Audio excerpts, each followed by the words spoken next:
Oh, hey, folks, I'm WWE Hall of Famer Hacksaw Jim Duggan, and you're listening to Horrible Horror. Tough guy, so bad, it's scary.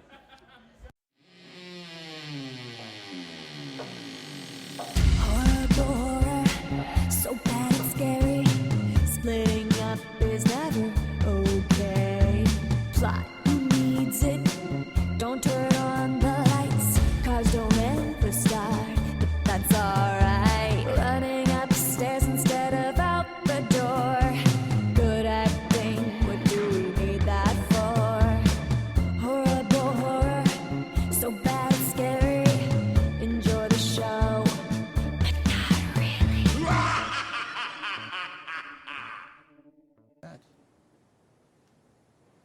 Okay, welcome everybody to a very special bonus episode of the Horrible Horror Podcast, the podcast where we watch the worst and the worst in horror movies. The movies so bad they're scary.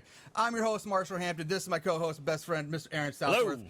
Today for you, this is obviously be audio and video, but with us is a very special guest, Mr. David Valdez, one of the writers and directors for Klown Kamp Massacre, a movie we did here on the show just a few weeks ago. Yeah, just a couple we had weeks a ago. blast with it, and he was so kind to sit down and take a little bit of time off his day to speak with us about the movie and what went into making it and the whole process.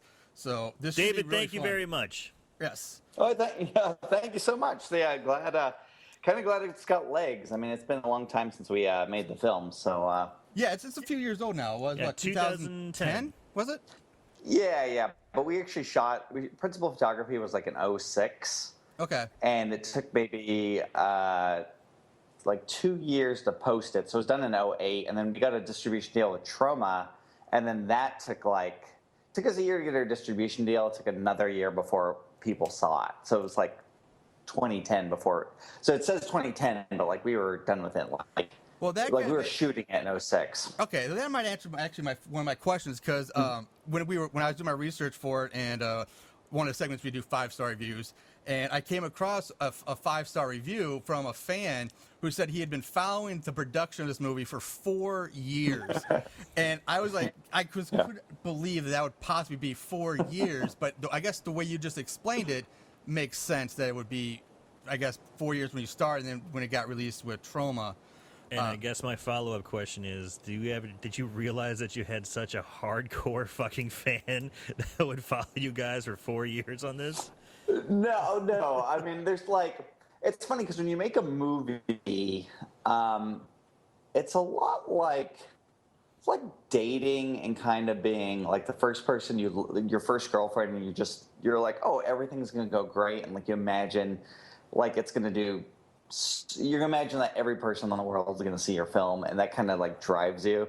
Right. And then it's like 4 years of just kind of getting hit in the knees or whatever and learning that life's cruel. But like you still get a movie made. You have a child that grows up and didn't kill anybody, so you did okay. Yeah. Okay. Sorry, right there. Yeah. No, but I didn't know. I think we released our trailer right away, and releasing the trailer, we did it before we finished the film, which turned out to be a mistake because we didn't think it'd take so long to even editing it. It took between shooting and being done with it 2 years. So it's sort of just people were like, "Are you done yet? Are you done yet?" So once the trailer was out there, people started noticing us, but no one could see the movie until 2010. Well, so yeah, you guys took what? 15, took a little too long.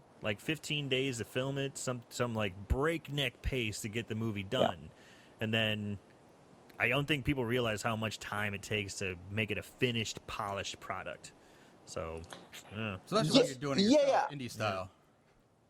Well, and that's the thing too, because we spent all our resources. We spent money. We had to go up to basically went to a working cattle ranch, and we got to shoot at a cattle ranch for free. But we had 15, 20 actors, and then we ended up having a school crew who came up with us. We just got the local college gave us their students, and it was really every day of being on that ranch was feeding 30 people. I mean, that was really where a ton of the money been. And then we tried to put stuff into Blood and Guts, and we were renting equipment. So every day we shot, we just had to shoot at such a breakneck speed. And then post-production was the opposite. Like, we weren't paying anything.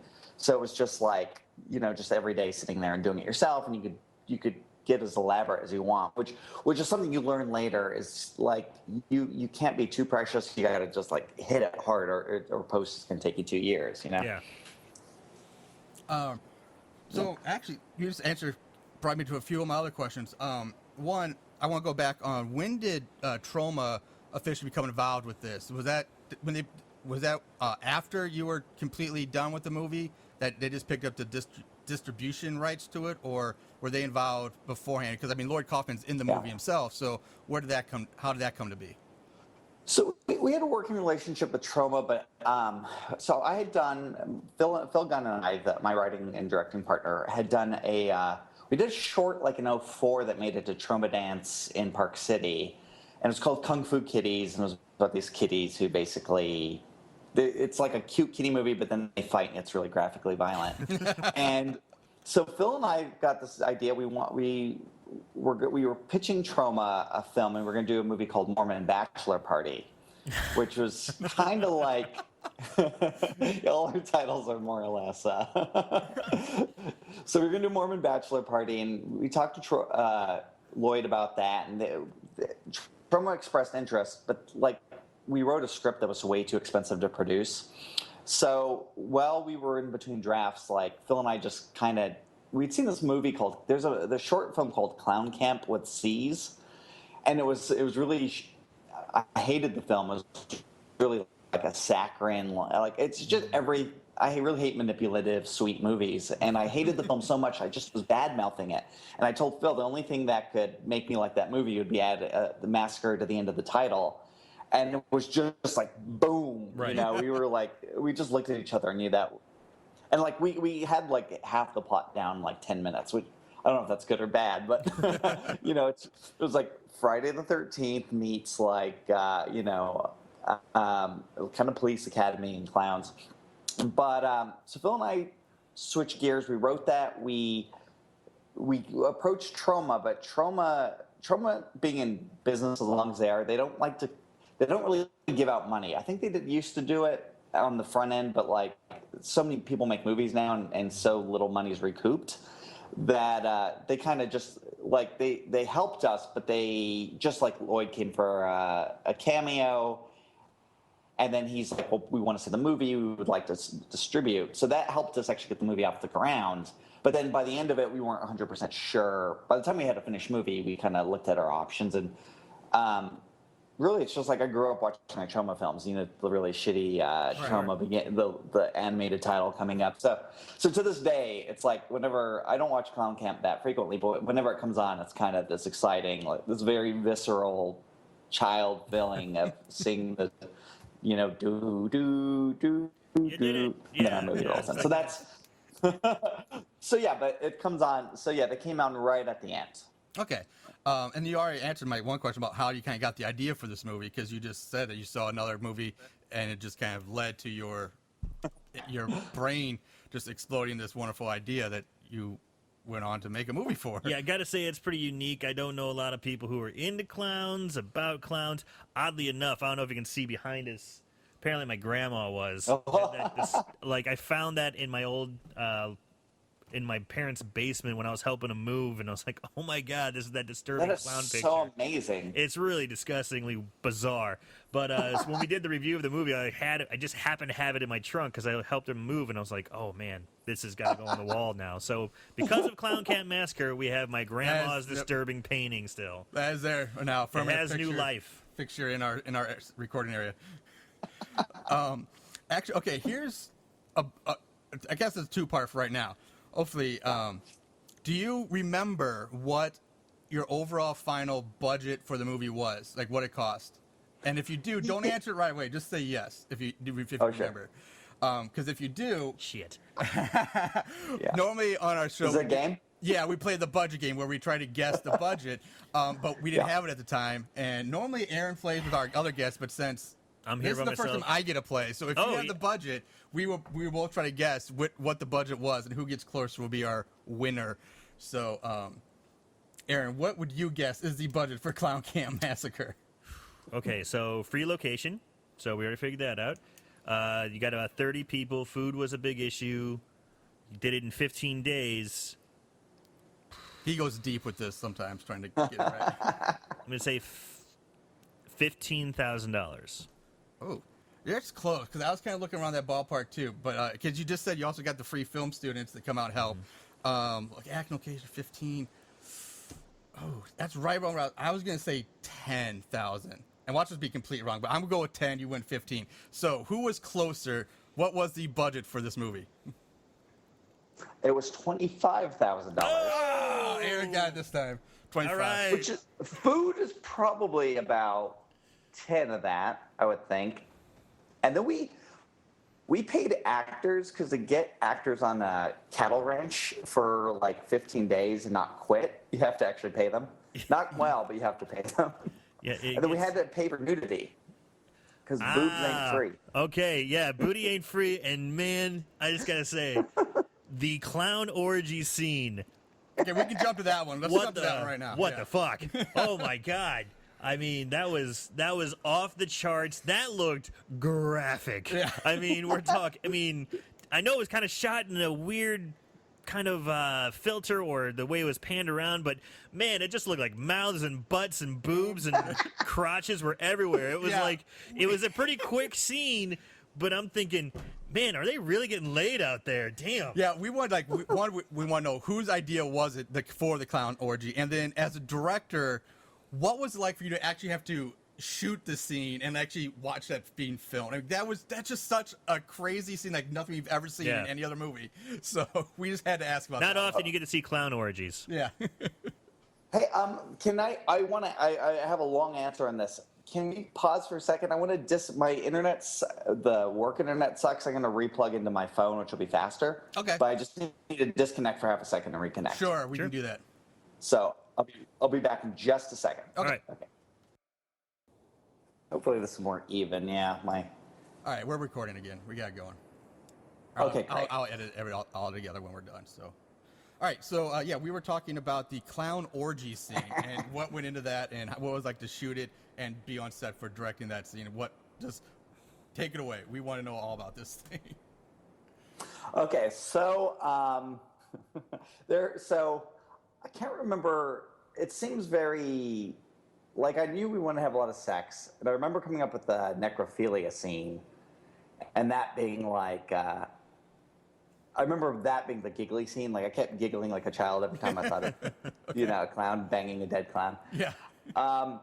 But then the orgy. I think you put Phil and I together in a room talking about a scene, and there's like a 50% chance an orgy scene will like be written into the script. Okay. But then we thought, all right, so the funniest thing I think about that scene is like the main character, who's really nice to that point. It was just like, just to make him a dick. Yeah, that's what Aaron specifically said. It was like, hey, I'm all about this Valor girl, but she said no. To well, fuck her. I'm gonna go bang these two random girls. He doesn't waste any time. That man works fast. He is able to produce beer and sluts like that. So I want to hang out with him. Well, it's funny too because we got that as soon as we got that actor read that, and I think he kind of read that through line, which was kind of a joke that we just thought that was a funny joke. And he kind of made that character kind of scummy underneath the rest of the movie. And it really, the character's actually a lot more interesting what the actor was doing, making him like subtly scummy. Kind of, yeah. Filbert kind of had a little sleaze line to him, that's for sure. Yeah, and we had written half written a sequel that there's more of that. But so the clown orgy, so the hard part is, so we had to get 4 girls, I think. I think there's 1, 2, 3, 4. Yeah, 4 girls, and we probably had like 8 naked girls in the whole movie.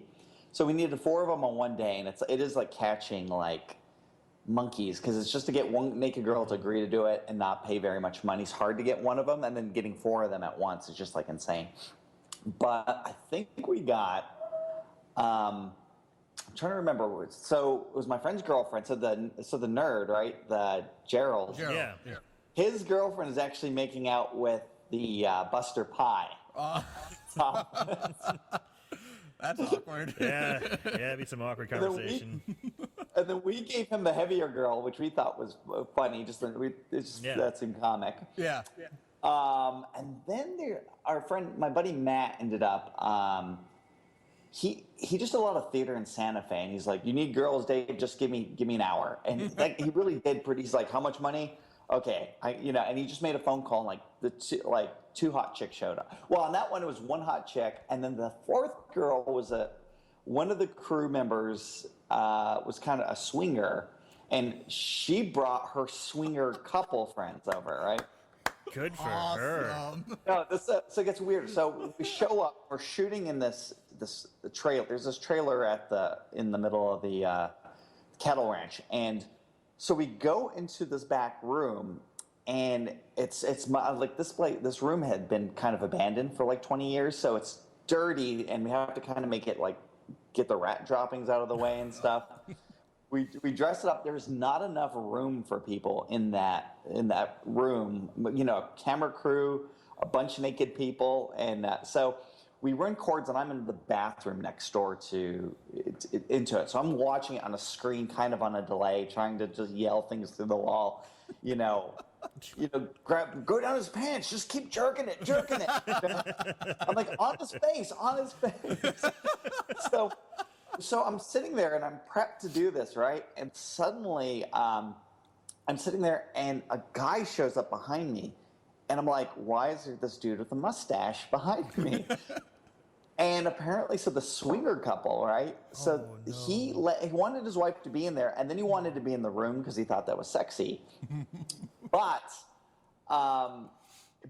we were like, it'd be fine if it were just your wife in there, but there's 3 other girls. We can't let any non-actors / crew in that room. So he almost took the woman away, but like our one of our crew members like talked him into it. He's like, well, why don't you sit in the room with the director, and you can kind of you can observe this. He didn't start massaging his shoulders, did he? No, totally. He's like, she's hot, isn't she? His wife. And I'm like, yes, and I'm like, actually, because I don't want to talk. I'm just having the worst small talk in this room. And I'm trying to direct clown porn, basically. Oh, that's amazing. And I have a weird dude standing behind me. But so anyway, we basically had to shoot that scene like maybe 10 minutes quickly. So the camera crew is just like going, and he's shooting things, and then I scream something, and they'll go to the next area and the next. But the problem is like people are so. Filbert has 2 girls on him, yes. One on his crotch, one on his face.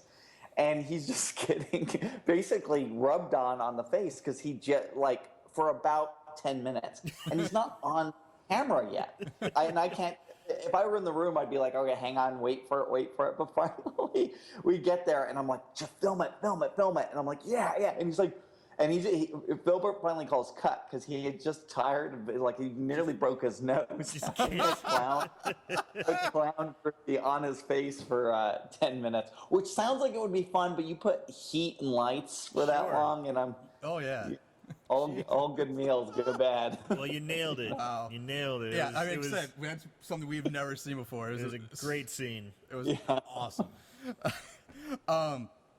Let's see what else we have.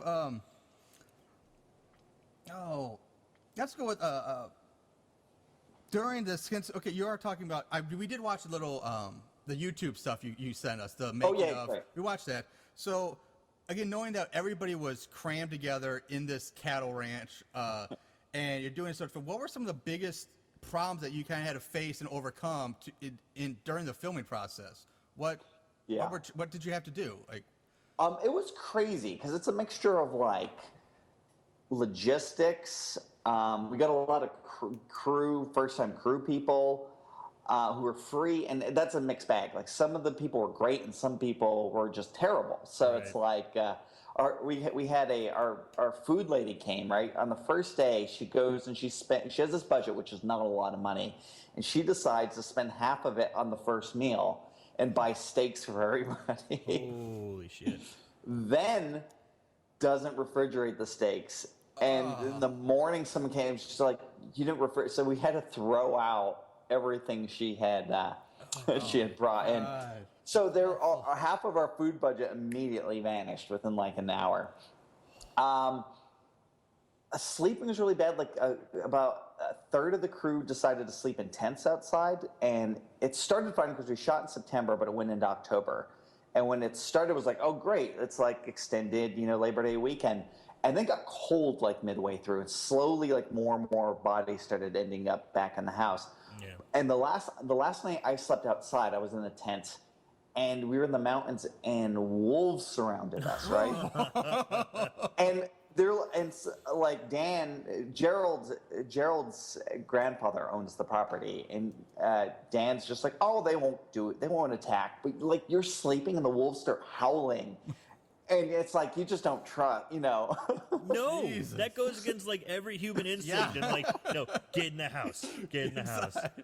But then so everyone's in the house, right? So like it looked like Jonestown in there. Like if you walked in there at like 9 a.m., it was just bodies like moving, and like there was this weird like glass door, so you move, so a bunch of the air didn't get out, right? So if you open that up, it was just like this wall of stale farts would come out. That was my next. One of my follow-up questions was gonna be how badly did this place smell by the time it was all terrible. done?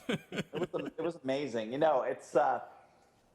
was crazy. Like because I didn't go home. So we shot for 15 days. I was up there for like 20 maybe. Mm-hmm. And you're just bearded and you stink, and you kind of go. We had one day where we ended up. I think it's in the documentary. We just stayed for the weekend because we decided it wasn't worth going back for 2 days. Like we could do a little bit of pre-pro and then just.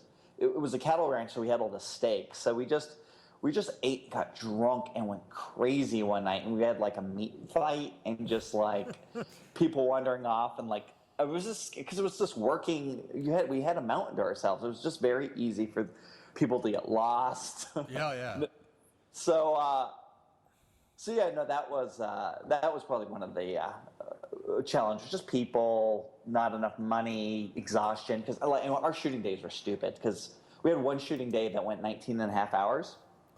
Good God. And then we had about a 6-hour turnaround and had to start the next day because we just didn't have to. We couldn't take breaks. Sure.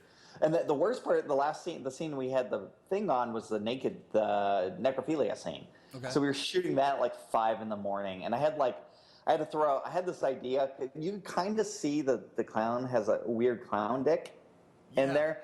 And what the actor done, he shaved a wig and he glued it to his pubis, and then he painted his penis white and he candy striped it and then attached a clown nose on the tip. That's commitment. So so like it was that night. He's like, all right, Dave. He's like, Dave, come in the bathroom. I'm gonna show you it. And I remember it was really weird. I was going to the bathroom. My friend whips out his penis, and I have to like stare. I'm like just staring at his penis, like pointing. Like, yeah, maybe a little more here. Yeah, and we're having this conversation about his penis. So that scene was going to end right when, like, I had this other shot I had abandoned, but I was going to have her butt up in the air, right, and him in like this deep focus, right, and so you kind of know something is wrong as he's talking to her and she's not moving, and then all right, here's her butt, and here's him talking, hey babe, blah blah blah, and suddenly he was going to drop the thing, and you first notice his weird weenie kind of, and then he was going to walk up to her, and finally his clown dick was going to be like that. That was an equal opportunity. That'd be a great shot. That'd be hilarious. That is something we talked about, actually, is that scene. The scene where she was, when he came back from trying to find out what the noise was, and, Squirt's death. After Squirt's died, he comes back and finishes, sprays his silly string on the wall. Fucking hilarious. He reaches down. He's like, "Oh, baby, you on your period yet?" But the thing that we like so much is that we know it's a low budget film. Your special effects crew, I guess the people who worked on the gore factor and what have you, did a really good job. Because with just with that scene, and we were talking about it on the podcast. We're like, we know it was kind of a low budget film, but what the guys did with that scene looked great. It looked fantastic. I mean, I know it was dark, but still, it worked. Yeah, I've fantastic. seen way worse, like fake, people that are supposed to be fake bodies that with no head, but they clearly look fake. And but this one, it pulled off really well in that scene. Look, there is no like real, here's where the real body starts, and here's where the prosthetic started. It was really well done. That was kind of crazy. So the way that shot went down, like I I was afraid that looked like shit up until you walked in, and it actually looked great to the naked eye. And then you realize how fucking sick the scene is, because you're you're looking at a realistic headless body, and you're like, fuck. With an ass in the air, yeah. But what had happened is, so my production designer, he went into, so we were in a place with a lot of abandoned stuff, and he found a bed, and he cut a hole in the bed, but we had rats everywhere. So they probably had been nesting in the bed, so we had to put plastic under, and the girl had to stick her head in, and then we built the fake stub over it. But that was like a 2-hour build to build the fake neck, which is an amazing job on our makeup person's thing. But so we're shooting, that's at the end of a 19-and-a-half-hour day, and where there's a bunch of us, there's a naked butt in the air, we're all sweating, and this girl has her head submerged in a bed. And you're just like, just shoot. But so that scene, we didn't get enough coverage. So a year later, I just ended up, we ended up basically kept dressing my apartment as different locations, and we're like, all right, this is the thing. If we did a close-up and just brought a blue panel here, it looks just like that same room. So we got all the inserts of the butt and the silly string. He used a silly string, but we got the inserts of the thing getting in its face. Because there's a close-up there. So we had to sneak a lot of close-ups in there to kind of piece together that whole thing, because it was just a wide shot that we had to do 3 times and call it a day. Well, it looked great. Yeah, it it came out looking great. Let's for a second. He also had a debate about, speaking of Squirt's death, but Squirt's himself. During the scene, I guess the breakfast scene, where he wants her to look at his breakfast sausage. Yeah. The debate was, Aaron thought that he had his real penis inside the casing of a sausage, and that he squirted his man juice on Valerie. And I was thinking, no, it's probably more like seltzer or something. So maybe you can help clear up that debate once for. Was it supposed to be his happy clown juice, or was it seltzer that was coming out of that sausage?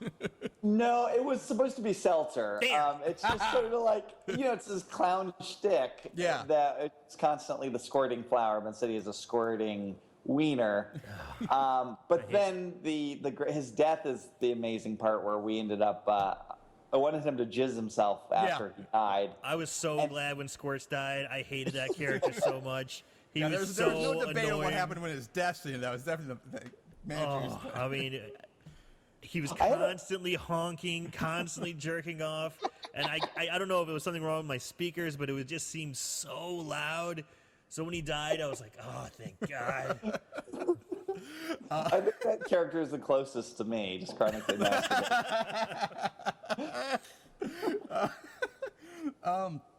Let's see what else we have. Oh, speaking of, we're talking about other death scenes and other things that happen. We also had a confusion about this, is the way the ending of the movie unfolds with, the show and the twist ending. Yeah. We had also a little discussion about what then really happened to Lenny and the hippie clown at the beginning. Did they die or not die? Because they weren't they were not featured in the closing of the movie. You never saw the hippie again. And then Lenny, you made there was that weird in memoriam that came up in the movie. Oh yeah. So it was I was debating maybe he really died in the making of the show, and that was their way of inserting it. So we were trying. What happened to Lenny and the hippie clown? Yeah, there's some weird. Some people actually. You have to really kind of unpack the end to get certain things out. It's a little convoluted because it's such a crazy plot to begin with, and what we decided is a reality within that reality. Lenny's alive. He's in there for a second at the end. He's on the TV. He's like, I want a pickle. He's like, I want a pickle, or something along the lines. The hippie girl also alive. The reason the hippie girl's not there is she was one of the girls paid to come out for a day, and we just never saw her again. Oh, okay. So it was a practical reason why she wasn't there. We just didn't know who she was, really. All right. Her voice is completely dubbed by a third actor. But in our reality, the one person who really was injured in the movie is Vinny, whose face is melted off, and because he's still there's a cut away to him headless at one point during the credits, and that was because we figured Buster Pye acided him as a retaliation for him threatening to sue him. So Buster Pye's the one who switched out the seltzer. Okay. All right. 'Cause that's another thing. We're like, how do you fake that? Okay, that clears up a lot of our debating that we had going back and forth. Well, there's a major thing that happened in the plot. Originally, Edwin, the ending is really much based on April Fool's Day with the whole rug being pulled out. Very similar to that. But then I kind of remembered a lot of people were pissed off at April Fool's Day, largely because you're not supposed to pull the rug out that hard from people. And by the end of it, by the time we were cutting, I was like, shit, maybe we shouldn't have done this ending. Because, it was funny, but at the same time, it's like Edwin was a good character, and I was like, maybe we fucked ourselves on a sequel. And so in the reshoots, we added him, or I just added the actor doing his voice in the end saying he's going to sue his lawyer and da-da-da-da-da. Yeah. Because we don't want to actually erase this character from happening. And then in the sequel is going to take off is basically it's going to be the next season of You've Been Clowned. In the first scene, Bonzo and Lloyd Kaufman get killed immediately. It's like a very scream opening where they were just. I'm sorry, I just got excited. So does that mean we should be expecting a Klown Kamp Massacre 2? Is this breaking news? The problem is Troma's expressed interest. So Phil and I started we hauled butt, we broke a story, and I think the story, I think the sequel was just a lot more interesting. The first one's great, but the second one really, there was a lot of ideas that I thought were even weirder and more bizarre. And then we got about halfway writing through it, and we just realized Troma wasn't really going to put any money, and they wanted one, but we were going to be on the hook for it. And we really didn't make money on the first film, so it's there's a point where, maybe we just can't actually, the fact it was a sequel was harder on us because it was such a micro first film that to do a sequel of that, it's we would be just better off doing a whole new movie, and not, it's just the economics of it. 'Cause the idea, I loved it. The sequel basically is. So Valerie's alive, but she really is in a mental institution. Yes. And she's in this facility where a doctor, this weird clown universe where humans and clowns share sort of a thing, which is something we came up with in post-production. We were doing reshoots, and I was like, we shot this TV montage with clown shows. And as we did that, I'm like, this is really interesting, and let's keep building out the world. So in the Clown sequel, in Klown Kamp 2, there's a doctor who's trying to cure clownism, and what it is, you have an enlarged funny bone, and you're born a clown. They're creating this drug that makes you less funny, and then you could pretend and wear human makeup and live a fulfilling life. And so Valerie's this test subject. They've been making this pill that killed. They almost kept getting it right, and then clowns would get crazy and actually go more murderous. And they finally get it right, and they're going to take these clowns they take Valerie and the clowns in the institution to a camp to cure them of the clownism. And Edwin's been visiting Valerie every weekend at the thing, and he proposed to her because she hasn't responded, so it's the perfect girlfriend for him. So he shows up, and Valerie's gone, and of course, Edwin finds out that she's been taken to be cured of being a clown, so he flips his shit. So this German clown, Dr. Nothuten, takes them all takes them and is trying to cure them, and one of the orderlies at the camp is Filbert, and Filbert feels a little guilty for what he did.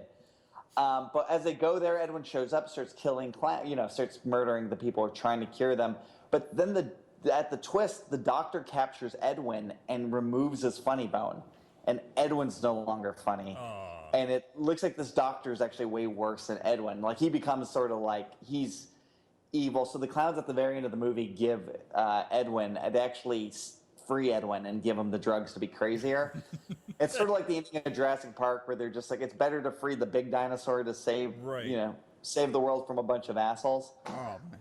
That movie, I want to see that. That sounds awesome. And I had the scene. I had even a better. I had basically an echo of the necrophilia scene, except Edwin, the virgin, was this virgin clown was going to be having sex with these two girls, and Edwin was going to kill one of them, and like I forget he was going to stick something up her, but like she dies. And he's raping the other clown with like he's running out like a marionette, giggling, and the nerd clown wants to stop, and he's being forced to fuck a dead clown. He loves it. I'm a little shocked. I'm sorry, that's hilarious. Oh God, I want to see this movie so bad. Yeah, so maybe I really wanted to make this one. It was going to be exciting, but it's just like. It takes so long to make one of these. I don't know if this one will ever get off the ground. Sure. Well, I know there's a scuttlebutt going around of the sequel of Killer Clowns from Outer Space coming out. Oh, yeah. Yeah, so, who knows? Maybe clowns will be the thing. Maybe you'll get some Kickstarter money or something, and it's like someone's like, hey, make number 2. And you have the new It, so It coming out. Yeah, So you It went as from well. Vampires, zombies. Now maybe it's going to be clowns are the next big thing, so maybe You don't get in know. on that. I mean, that might feasibly be like some sort of trend might be the way for it to suddenly become a hot. The Yeah. clown comeback. Yeah, exactly. During, I guess it's saying if you've listened to our full episode on the Klown Kamp, was there anything was there anything that we actually got wrong during our podcast that you want to clarify, or that we fucked up, or didn't get, or? Yeah, I'm trying to think. Largely the shoot, and we talked about that right away. Just how the length of it being shot in late 06 to it actually being released on DVD and on demand in 2010. I mean, that was a big thing because but we already talked about that. Yeah, it's hard. It's. I'm sure there are there's little things that I'm like, no, that's not actually what happened. That was really, that's in another town, and but nothing that really stuck. All right, so nothing big then. So we pretty good on that. Whose idea was it? Because Aaron, you also had problems with this character too. Whose idea was it for the monkey in pajamas character? Bananas. His Okay, name's Bananas. Bananas and pajamas, just Yeah. constantly howling.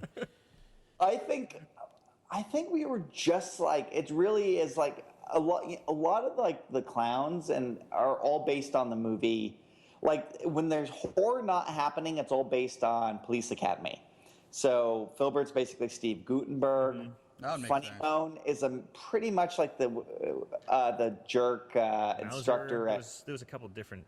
Yeah. The captain, the Yeah. The one with the hair on, who gets a hair on his hands too, and he's the angry one who's always busting their balls. Right. He was a mixture of that guy and of course the guy from Full Metal Jacket. But then in Police Academy, he has a little sniveling assistant who's always following him around. Proctor. So we were like, well, it's Proctor. Yeah. So why don't we just make that guy into a fucking monkey? Going from that logic, it makes sense. Now I get it. It's just when you first see it on screen, like, what the hell? What is going on? But in the same way, because this whole movie is so crazy, it fits, but it's still like, what?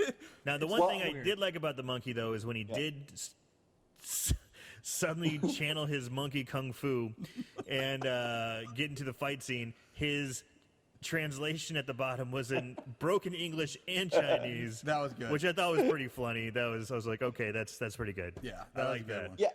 We fun fact, I think 6 people played Bananas. Bananas was a person whoever was free that day would we didn't have anybody dedicated being the monkey. Mm-hmm. We had a guy who could do some flips for the fight scene, but other than that, you'll notice Bananas has breasts sometimes. Banana doesn't have breasts sometimes. Bananas will change about a foot at a time.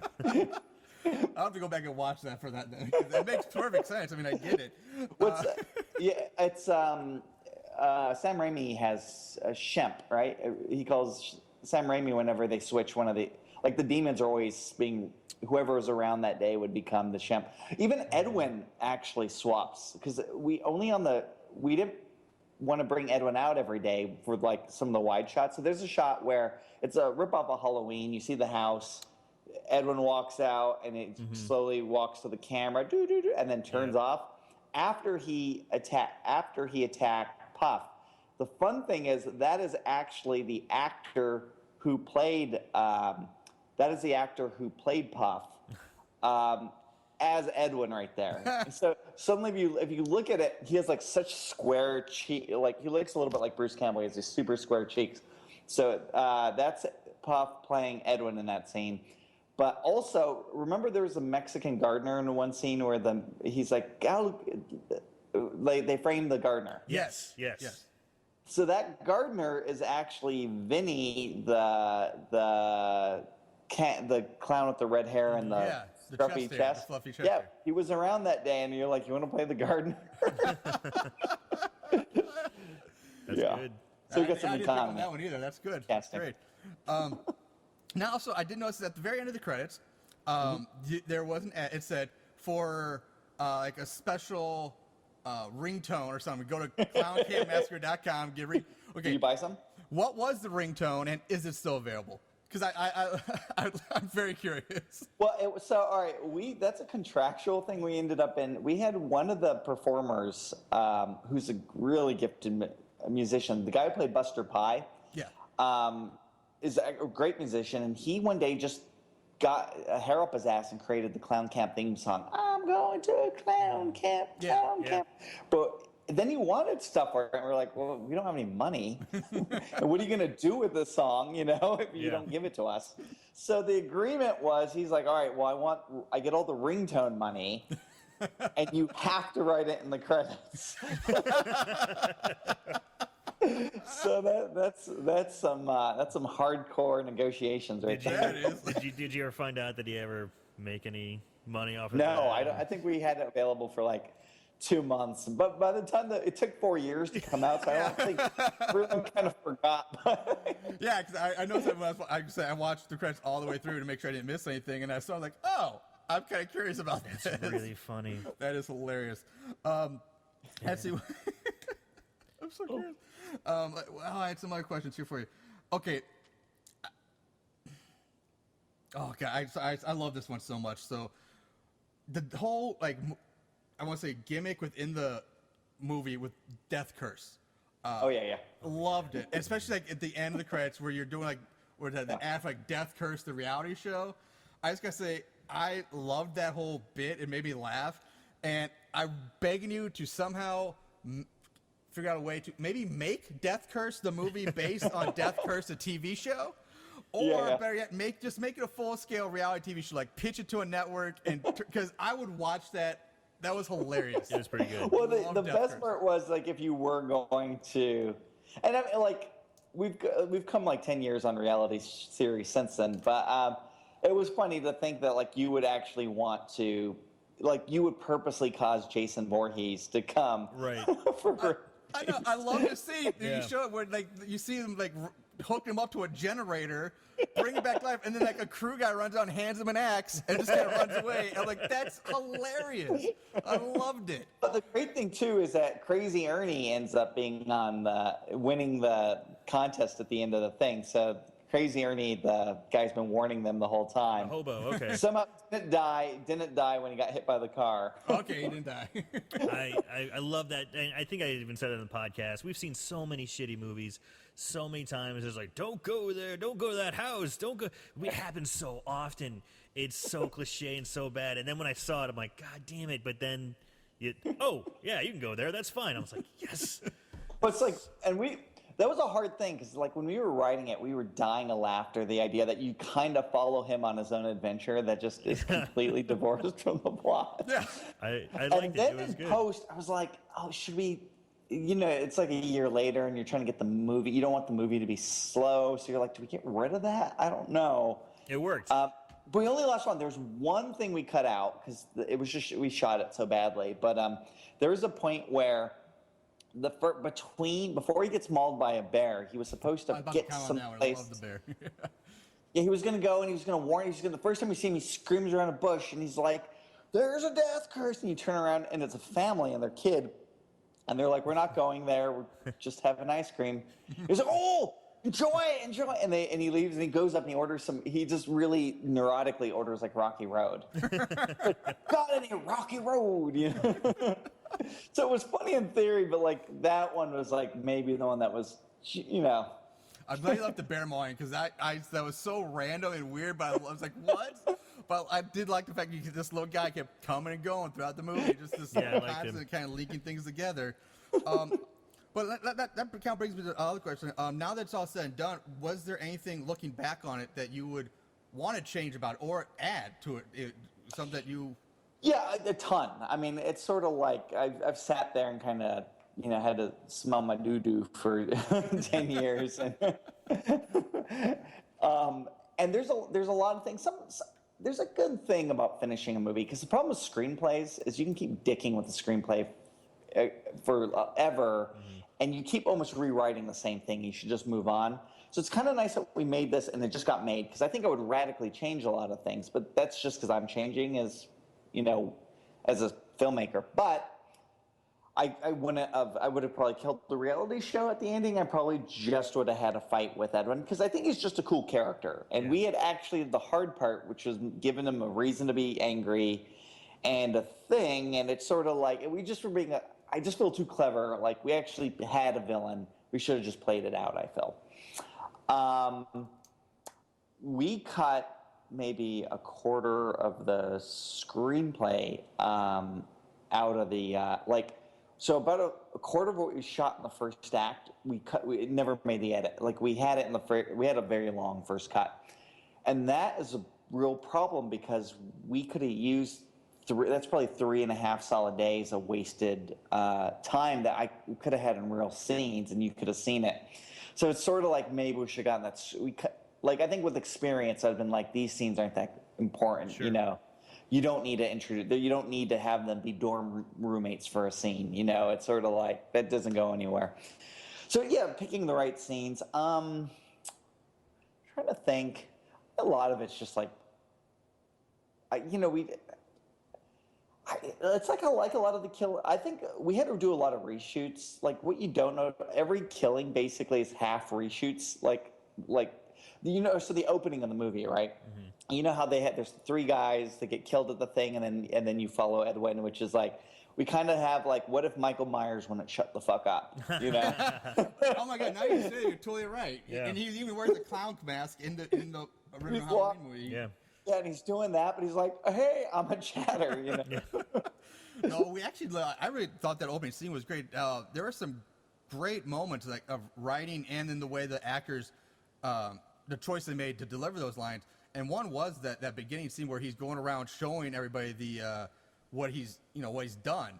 And he's like, "Hey, Mom, look at me," and like, "Oh, you'll see." And like, you'll probably see it on the news. Yeah, he's like, "I see. I made my bed every day like you told me to." I was like, it was innocent, but in that setting, it made it so creepy, and I liked it a lot. So I think the first scene where they get, for just a minute, they get attacked, and then you cut to that scene is shot. Everything, the first moment was shot principal photography, and then a year later, that's all we had, and then we went to the modern day, and I was like, our beginning fucking sucks. Like, we're gonna lose everybody 5 minutes in, because it's just like that's not a beginning to a movie. So I sat there and I just kind of sat on it, and I was like, okay, we need to get some kills, we need to have a good gore death. So, but we don't have a lot of money, so we just so we went to my buddy's house in Albuquerque, and I came up with like, let's just do Michael Myers. Let's do like this long thing, and we already had the camcorder set up, so it's like, all right, he'd be talking to his mom. But by that point, I knew the actor a lot, and we had seen him and kind of had a feel for that character. So I think what's good about that is kind of we knew the character by then. That's why I think any sequels would work real well, because we kind of know what the motor is. Yeah, and that's the hard part, kind of just getting something that, you know, you're trying to. I think every series, like, you ever watch part 1 of longer series, and they never quite got it right in the first movie, because it's like a year of like, I just don't know what's good and what's not, and then probably by the second sequel, or the first sequel, you're like, oh, this is what works, and let's not go here or there. Let's just kind of follow the good part, and we can do whatever we want from around that. So So yeah, but anyhow, so a lot of our mistakes that we would have did, we actually did redo about a year later, just on the Well, cheap. that beginning scene, that was my favorite kill. Yeah. I liked the, Edwin killing his roommate, who's Yeah. totally into Apple Jackson Slayer, and cuts off his head, or scalps him so hard, pulls out his brain, slaps in the face. That's my favorite Yeah. kill. Marshall liked the pie. Mine was Funny Bone. I like the pie in the face and then the knife through it. I was like, yep, I've never seen that before. Did you have a favorite kill? Yeah, what was your favorite kill of the movie? Favorite kill? Oh, shit. If I were, let me go through the movie in my head. Maybe like oh no, I like Lenny dying because it's just Bugs Bunny. It's the Bugs Bunny death. It's exactly what we said. Yeah. It's kind of a funny. It always gets a good laugh because it's sort of like it's a pretty good scene. We found this creepy area of the woods. He runs to this creepy area of the woods. He's very clearly in the middle of nowhere, and then suddenly, that's the fun of editing. You're just like, he's by himself, and suddenly there's a plate and a pie, Yeah. and dynamite going right up to the pie. And then so we were in post production. I was sitting there and we were putting the music, and I'm like, oh, poor Lenny, I miss that guy. And then I was like, I think I just saw the Oscars, and I was like, fuck it, I'm putting it in. I've never seen it in memoriam in the fucking. It just seemed like this movie was so, pardon the pun, but clown pants. Yeah. That you could get away with just like doing weird shit. Yeah, you know? and actually, I did this in the podcast too. But the first time I started watching through it, I was like, "Oh God, this movie's awful." But then I watched it a second time, and then it clicked on me. Like, I got what you were going for, and like it became. The more I got into it and the gimmick and what you're doing, I really started to embrace the whole concept of the movie and just the wacky things you did, like with Lane, like the pie and then the in memoriam, like it fit. Yeah. I got the world we're living in. I got it. And I just think, like I said, there was some sheer moments of genius throughout that movie that I just absolutely found myself really enjoying the whole thing as a whole once it was said and done. So. Well, and see, I think what I think works, and there's a lot of flaws in the film for sure, but we made kind of a parody, but like the legitimate thing is like I love slasher films. Like I just grew up on like particularly the slide, like everything from probably the mid '70s up until like probably up to Scream, and then it just kind of that's my knowledge ends right there. Okay. And so when we made these scenes, I think a lot of the scenes work alike. They kind of work as horror movie, and then you can kind of do something goofy, but like it's kind of centered. Like, I find like this necrophilia scene, as stupid as it is, and but it is creepy. You're in that house, and that scene, and it's dark, and they're in trouble, and and you get a gruesome death, and that's really kind of horrific. But then seeing a clown spray funny string, and with clown pubis, it's sort of Yeah, there was another scene near the end of the movie that I really enjoyed. Again, the writing of it and the timing and the way Puff and Filbert interacted. It was when they find Bonzo hanging in the bathroom or something like that. Oh yeah. And just like, we need to give him help. No, his brain's got. He'll be fine with his, if we give him proper medical care. Like, no, his brain's missing. And then they're like, I gotta pee. All right, let me move the body out of the way. Let me know I gotta go too. It was like that whole scene, the way it was written and delivered, I thought it was just genius. I loved it. It was great.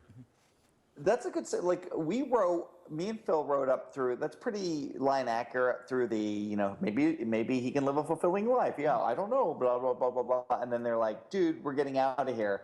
And that's exactly where the scene ended on the script. And the actors just like suddenly it became the pee thing, By the second take, suddenly the one was talking about pee, and then by the third take, everyone's in line for the bathroom. The body is dangling right there. It was great. So glad you left it in. I love that choice. But let's go back. You just touched on the fact that, you grew up with slasher movies just like we did, and you loved them. One question we always ask everybody, it's a two-parter again. What was your favorite slasher of all time? Favorite horror movie of all time? And then what's your favorite bad movie or bad horror movie? So your best of the best and your best of the worst. Yeah, it's kind of. I mean, that's a hard one because, like, you like, so what's your Yeah. favorite food? But I could spit some of my favorite ones out at you. Sure, yeah. Maybe, Doesn't have to be an exact one. yeah, You just one a- of your favorites, yeah. I love Reanimator. We did that. Reanimator's one, amazing. Actually, not a horror movie, but one of my favorite old times is RoboCop, which has this weird thing between going violent and funny. Slashers. I love Fright Night. Fright Night's amazing. I'm trying to think because I love Scream. Like I was in high school when Scream came out, and that was just such a that's a movie I've seen probably 24 times. I used to really love Friday the 13th Part 4. I don't know if I haven't watched it since we wrote Klown Kamp, so I don't know if it holds up. But I love Part 4. I love Jason's face, Jason X. yeah. Nightmare on Elm Street was I was a huge Wes Craven fan. Last House on the Left, even though it's kind of rough, I also think it's kind of amazing. Yeah. So do you have one that's so bad that it's Oh, good? bad. No, favorite bad one. Oh, Wild Zero. You ever see Wild Zero? No, I don't know that one. Oh my God. It's purposely bad, but it's amazing. It's a Japanese movie. It came out like in 2000, I think 2000, and basically, like a Japanese version of the Ramones is playing a show, and their biggest fan is at the show, and they almost get killed, and the band saves them, and then they're like, "Ace, you're number one." It's mostly in Japanese, but occasionally they yell, "Ace, you're number one," and Ace is number one, and then they vanish, and the kid goes on a road trip, and the zombie apocalypse has happened, right? And so the zombies come, and he's trying to save a girl. He meets a girl that he likes, but turns out it's a transgendered girl, and he's freaked out. And out of nowhere, like the lead singer, Guitar Wolf, shows up. He's like, "Ace, love has no boundaries, no genders, rock and roll," and he just vanishes. and every time he's kind of a pussy, just Guitar Wolf will appear to him and yell at him advice. But finally, so the zombies are coming, and the kids bravely try to save everyone, but it's just not enough. And the band shows up, and they go and they start throwing guitar picks and like blowing up zombie heads. And Guitar Wolf, then with his guitar, the zombies are being brought to life by an alien mothership. So he goes and he jumps on top of a record store, and the mothership comes at him, and he has his guitar, and he pulls his guitar's actually a katana blade. And he's like, "Rock and roll!" And he lifts the blade up and cuts the mothership in half. Thus being all the zombies. Oh, That's wild. That's amazing. That sounds pretty awesome. It's called Wild Zero. Yeah, Wild I'm Zero. gonna have to look that up. Yeah. That's awesome. Yeah. Well, I don't know. Do we have much else? I think. Unless you have something else, man. No. This has been a blast. Yeah. So I do want to say thank you. I know we've been talking to you a long time. We Yeah, don't want to keep it. yeah, too we're just going longer. on longer than we thought it would, but it's been an absolute blast. Thank you so much for sitting down. Is there and taking anything this you time. want to plug or talk about that you're working on, or anything coming down the pipe? So we actually are working on stuff. The problem is that we're in screenplay form, and like the one thing I don't want to give away, like like you write a script, it might take 3 years to get it made, and you just gave away your golden goose. But I will say this: we're writing a slasher film that is different, and it's completely different in a way it's not like Klown Kamp at all, but it's kind of like the same. Like once you see that, you're like, "Oh, that's hilarious," and it's weird, and I didn't think of that. I mean, I don't think you've thought of that, but I think it's it's kind of turning it on its ear again, and yes, it's great. So Awesome. we're working on that, and then maybe some. There's a couple of comedy ideas too that are maybe not. Like I think you can't take I think trauma. We're not. I don't want to make movies that low-fi. I just because I like I work hard in making movies good, but I like the spirit of trauma. Right. And it's just sort of like that. Just like loud and not necessarily loud, but. Loud, fun, Messy, yeah. But with a little more a little more gloss, Gotcha. Gotcha. So Well, then for people who want to, keep track of what you're working on. What's right? Want to plug in like your Twitter, anywhere they can find you. I Keep guess active. just go on my Twitter. Yeah, that's a good idea. Well, I have Twitter. Instagram, Facebook, Yeah. and that stuff. Yeah, probably my Instagram is just penis pictures, but my I like to say hi. But my Twitter is a good place too. Twitter.com/David C. Valdez. C is in Charlie Valdez. All right. I did a short that I think you guys might be amused by. So there's this thing called the Channel 101 Festival in LA. And like you basically make a 5-minute TV pilot, and if you show it to an audience, and they vote the top 5 ones back in, so you make one a month until you get canceled. Well, I only made it a pilot, got canceled right away, but it was called Shame Ghost, and it's about a vato, so like a cholo, Right. and a ghost who work undercover for the Vatican, shaming people into repenting. And in the first one, Shame Ghost finds this kid who's whacking off a lot, and Shame Ghost like takes over his magazine, and like and this ghost comes and the kid has to masturbate before the chime of midnight, or he thinks the ghost will never leave him. So Oh my god!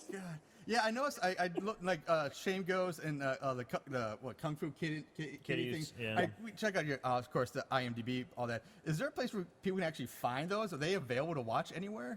Yeah, I'm trying to think. I have my Vimeo. Maybe I can give you guys a link, because I do have scattered links. I should have something centralized. I had a Tumblr for a bit, and then I just got lazy updating it.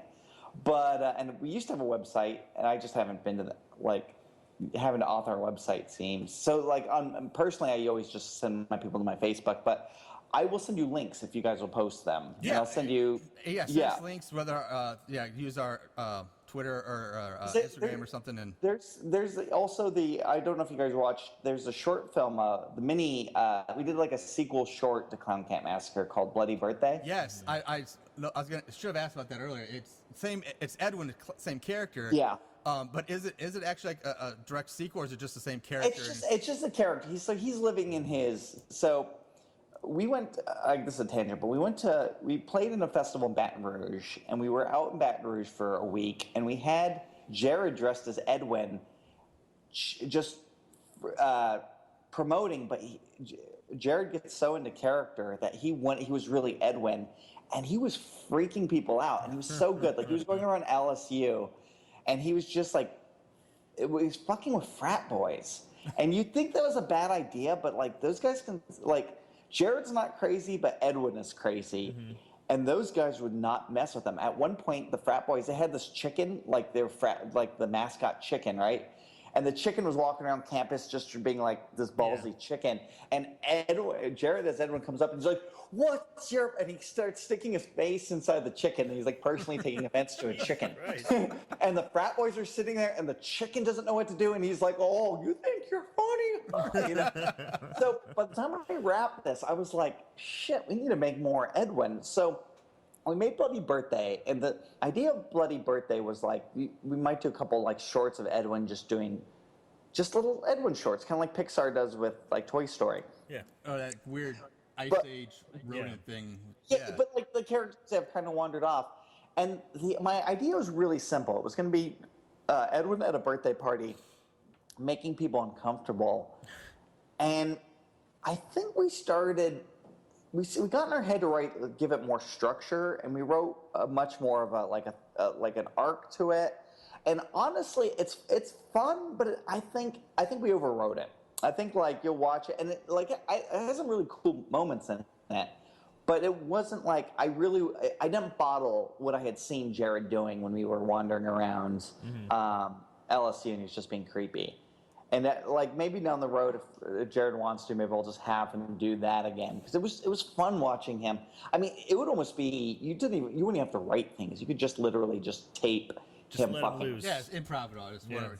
Yeah, it's really Really great. Yeah, I'd love to watch the Edwin bloody birthday. So like, yeah, if you have links to anything, send them to us, and we'll post them on our website, and we'll make them available every way we can. That'd be great. So that'd be great. Yeah. Again, I guess like I said, thank you so much for taking time. This has been absolutely wonderful. David, thank you so much. We love the movie, and we look forward to seeing what else you guys do in the future. So thank you very much. And I don't know, anything else you want? Any closing words for you?